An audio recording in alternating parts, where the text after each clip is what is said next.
He said it was the black portion of the show, and he was right. 2 in a row. How's everybody doing tonight? Man, thank you guys for coming out. Also, a special shout out to anyone out here who had 2 pandemic birthdays, because your birthday was in March. Because you probably especially felt like we didn't make any fucking progress. But I feel like we made progress in a lot of ways that aren't vaccine related, because this time last year, when my supermarket ran out of toilet paper, they started rationing napkins to 2 packs a person, which had to be awkward for the manager at my Safeway, because, you know, at some point he had to have that team meeting with his staff. Like, all right, how do we let our customers know that we know they're wiping their ass with napkins? Without telling them directly. And one of the employees is like, I know, let's ration the napkins like we're at war. Like, they knew we weren't throwing dinner parties with that shit. But now we don't have to do that anymore, so that's progress. I don't know if you guys experienced this a lot last year or even this year, but like every time something stupid happens, there's always somebody on social media who's like, oh, I didn't have a guy dressed as a Viking storming the Capitol in my bingo card, or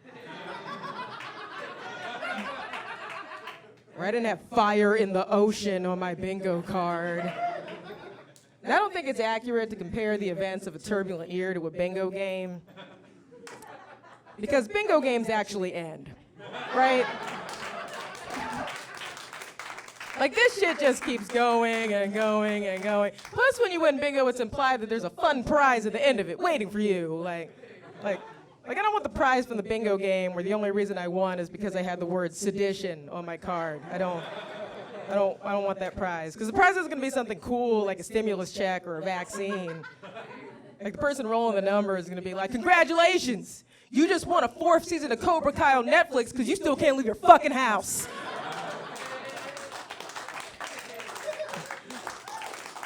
It's going to be the prize. Although I will say, if we are playing that game, I will say I did not have the My Pillow guy being a hardcore Trump supporter on my 2020 bingo card. Didn't have that. I feel like the news cycle changed so much that we all never got to fully appreciate the irony of a man who sells pillows for a living, throwing his full support behind the one dude who was responsible for all of us losing sleep. Like, that's fucked up, right? Like, he should just lose his business based off of that alone. My pillows are shit, by the way. I don't know if you guys know this. Like, it's like the commercials dress them up to make like they're like a fancy product, but they're shit, which is what a lot of marketing is, right? It's like just one dressed up lie. Like, for years, I used to watch commercials that told me that the smell of lavender was supposed to be calming and soothing. And I used to believe that until I saw a viral video of a fight break out between 2 women at a Bath and Body Works. I don't know if you guys saw this video. I was like, damn, how did you walk in looking for blood orange lotion and walk out with bloodlust instead?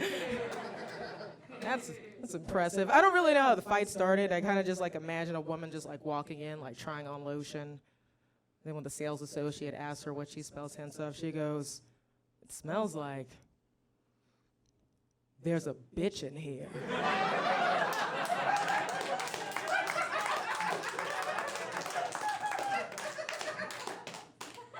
Who needs to mind her own goddamn business.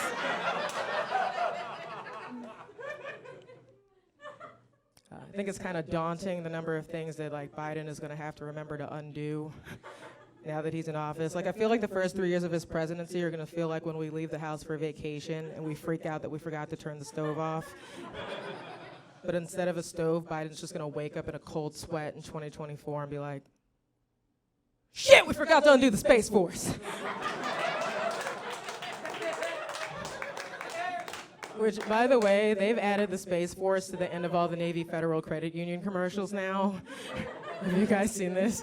Now every commercial ends with, we serve our members in the Navy, the Marines, the Army, the Air Force, the Space Force. And I was like, put it back the way it was. Put it back! I felt like a mom in the supermarket when their kid tries to throw a box of Lucky Charms in the cart. I was like, put it the fuck back. Commercial better be back to normal this time next year. I'm going to lose my shit. Quarantined on my own during the pandemic. Anybody else do it solo? Oh, thank you. Usually it's just me who asks that question. I did solo. My mom also did it solo because she recently divorced my stepdad. So I have an ex-stepdad now. If you guys are wondering if the term ex-stepdad is as sad as it sounds, it is. All right, that shit doesn't even have its own section in the Hallmark aisle at CVS. And I know because I looked. I looked because if you've ever been in the Hallmark aisle at CVS, you know that they are a bunch of capitalist whores who will make a greeting card for anyone and anything. You know how many times I've walked through CVS and been like, wait, you don't have cards for ex-stepdads, but you have cards for retired cat aunts? Get the fuck out of here. You have cards for former roommates now? I guess I gotta use that. Shit. I also feel like I gotta get the hell off of Twitter.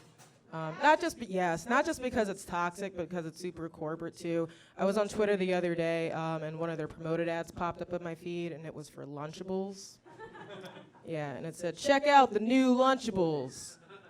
And by new, I thought they were just throwing in a packet of mayonnaise or something, but then I kept reading, and it was like, check out the new Lunchables. Now, all natural. And I was like, what do you mean now it's natural? What the fuck were we eating? I like how they just casually dropped that we were eating people for 30 years. Look, I'll concede that the meat wasn't real, but the cheese, people cheese. That's people cheese. And you know it. I feel like they lied to us for so long. I just want to know, what is natural to Lunchables? You know, is it roadkill? Because we could have been calling it a Possum-ables this entire fucking time. Which I think is a better name in my opinion. Before I leave you, I will say I did look up the history of Lunchables for this joke. You guys want to know one of the product names they were kicking around before they settled on Lunchables? Cracker Witches.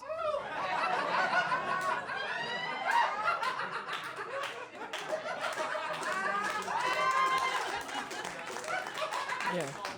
Cracker Witches. Yeah. Yeah. Next time some white lady complains that the name Karen is a slur, I'm gonna be like, that could have been a lot worse. Could have been calling you Cracker Witches this entire time. I'm not gonna lie, if I was a white lady and somebody called me a cracker witch, it would hurt my feelings. A lot. All right, I'm Natalie McGill. Thank you guys so much.